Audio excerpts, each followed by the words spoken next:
Welcome to Boxcar English, where there's always room for you.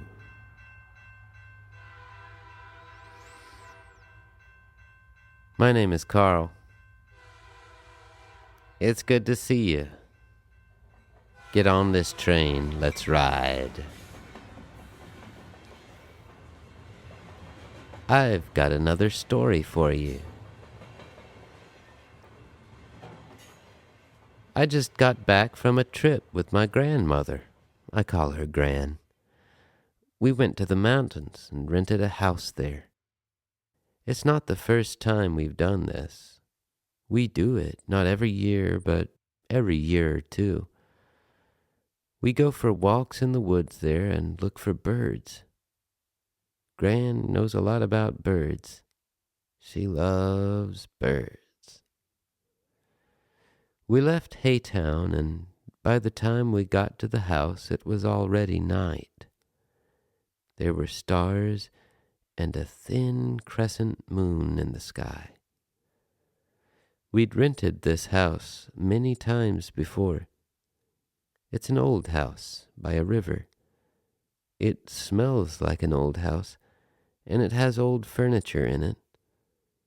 Even though it's old, it's very comfortable. Gran and I were both very tired, and we went straight to bed when we got there.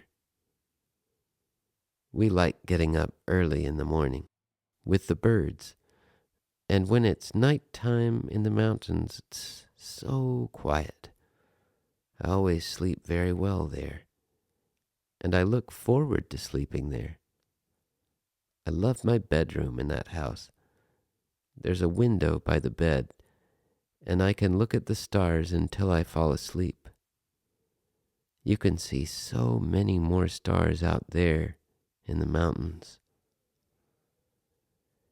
I slept very well that first night, looking at the stars and listening to the gentle water sounds of the river and Grandma snoring in the other bedroom. When we woke up, I could still see the moon through the window I had been watching the stars through. The stars had all changed their places. I blinked and rubbed my eyes and sat up in bed. I had had a strange dream. I went to the kitchen to cook breakfast for Gran. I made some coffee with milk for me, black for her. I toasted some bread in a frying pan and boiled 2 eggs. When the toast was ready, I put a piece on each plate and spread some butter on each piece. When the eggs were cooked, I peeled them and put one on each piece of buttered bread. Then I put salt and pepper shakers on the table. Grandma woke up and came in the room wearing her pajamas. "This looks delicious, Carl," she said. "Dig in," I replied. Gran took a sip of coffee and asked me if I'd had any dreams last night. I looked out the window. Blue was mixing with black in the sky. This is always one of the first questions Gran asks in the morning. I told her I had indeed had a dream last night. I was walking over these green hills.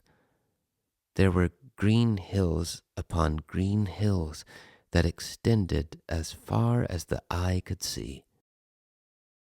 Over the green hills was a perfectly blue sky.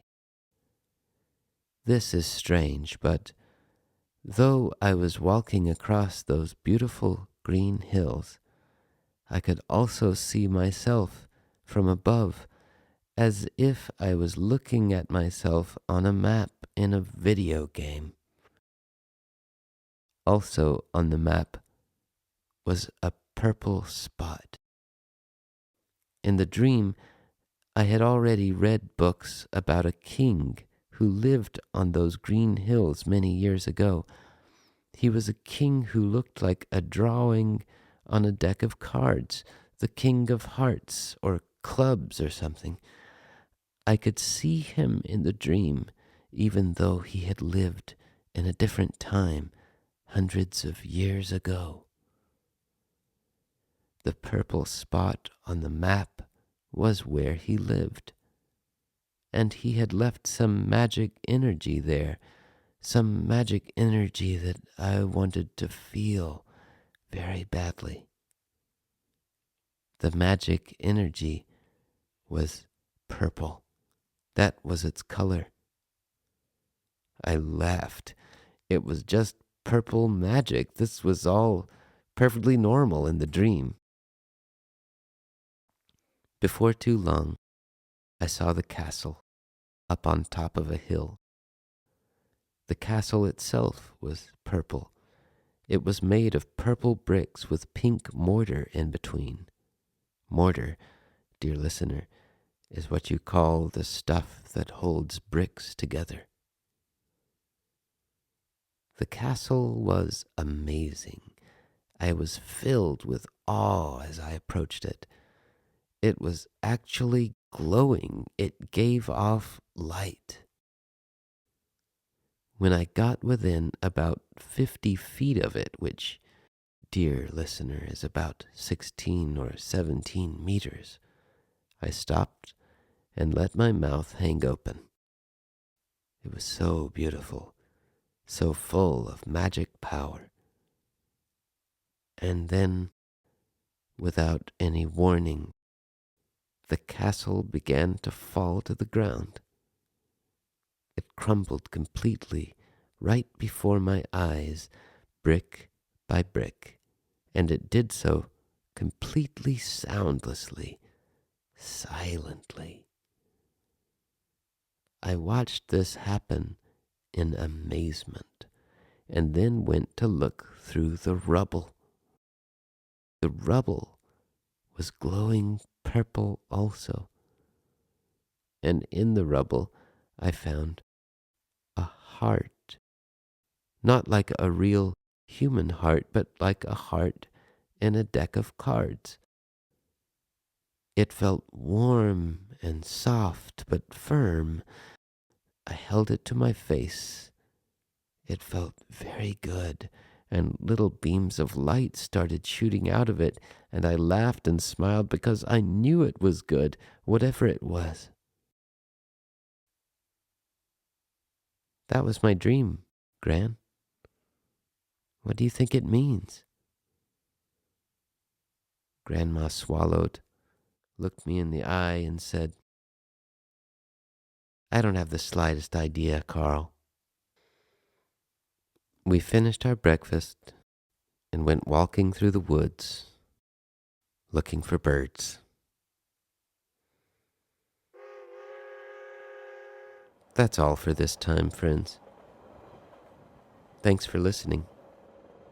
I look forward to seeing you again on the next Boxcar English, where there's always room for you.